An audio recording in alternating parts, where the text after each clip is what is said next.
இல்ல சர்வதேசியம் பேசுறவங்க கூட மாநில அளவுல பேசுற அளவுக்கு, மாநில அரசியலை கையில் எடுக்கிற அளவுக்கு தமிழ் உணர்வுகளையோ இல்ல மலையாளம் கன்னடா எடுக்கிற அளவுக்கு கூட கம்யூனிஸ்டுகளுக்கு எங்க தமிழ் அவர்கள் பேசுவது தமிழ் தேசியத்துக்கு எதிராக பேச முடியாது இல்ல, அந்த அளவுக்கான ஒரு கட்டமைப்பு உருவாயிருச்சு இல்ல. அவர்களுக்கு தமிழ் தேசியத்தில் நம்பிக்கை இல்லை.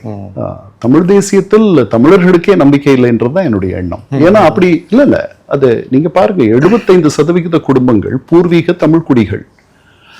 2000 ஆண்டுகளா அவங்க வீடுகள்ல தமிழ் பேசுறவங்க. அவங்க அந்த 75% தமிழக குடும்பங்களில் எத்தனை குடும்பங்கள் சீமான் பின்னாடி இருக்காங்க?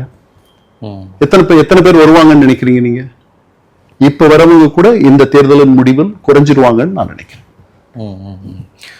அவருடைய கருத்தியலுக்கு, அந்த கருத்தியல் எப்படின்னா அதுக்கும் இந்துத்துவா என்ற கருத்தியலுக்கும் பெரிய வித்தியாசம் இல்லை. அதாவது இந்துக்கள் எப்படி ஒரு வாக்காளர் தொகுதி, ஒரு கான்ஸ்டிடுவன்சின்ட்டு நம்ம பேசுறோம் இல்லையா, அது கிடையாதோ அதே மாதிரிதான் இந்த தமிழகத்தை பூர்வீக தமிழ் குடிகள் மட்டுமே ஆள வேண்டும் என்ற கருத்துக்கு பூர்வீக தமிழ் குடிகள் மத்தியிலேயே அதற்கான செல்வாக்கோ வரவேற்போ இருக்காது, இருக்கக்கூடாது என்பது என்னுடைய எண்ணம்.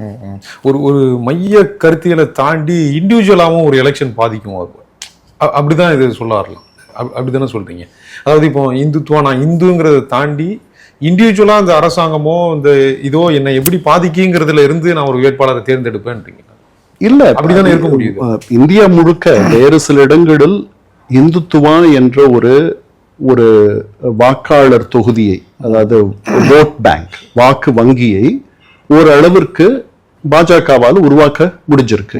தமிழகத்துல அது இன்னும் முடியல, கேரளால முடியல, மேற்கு வங்கத்துல கூட பெரும்பாலும் முடிஞ்சிருக்குன்னு சொல்லுவேன். அஸ்ஸாம்ல நிறையவே முடிஞ்சிருக்கு, மற்ற இடங்கள்ல எல்லாம் அது பண்ணிருக்காங்க, யூபியில முடிஞ்சிருக்கு.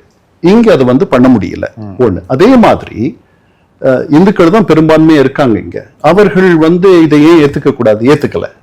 நீங்க சொல்ற மாதிரி வேறு காரணங்கள், வேறு காரணிகளை வைத்து அவர்கள் முடிவு செய்கிறார்கள் அவர்களுக்கு யாருக்கு ஆதரவு தரணும்ட்டு. இந்து மட்டுமே அவர்களுடைய இது கிடையாது, என்ன சொல்றது, அளவுகோல் கிடையாது.